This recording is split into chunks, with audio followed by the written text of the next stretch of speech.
kita punya ulama dulu, ahli farmasi Aceh. Selain ahli farmasi juga ahli politik. Gurunya Tengku Cik di Tiro. Beliau adalah Syekh Muhammad Abbas, ngaji 17 tahun di Makkah. Pulang dari Makkah menulis kitab khusus namanya Tadhkirah Rakidin. Bahasa judul kitab saja sudah politik.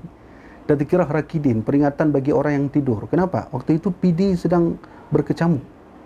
PD Aceh Selatan sedang berkecamuk. Beliaulah ulama tua masa itu. Ditulis kitab. Coba baca isinya. Di situ beliau jelaskan tentang siasah politik. Saya sebutkan satu contoh. Dalam kitab Tadhkirah Rakidin itu, mazhab Syafi'i mewajibkan 40 orang baru bisa bangun solat Jumat.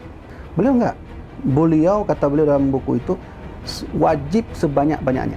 Kalau Jumat orang ramai, itu sudah memberikan kesan siasah politik yang kuat bagi Aceh.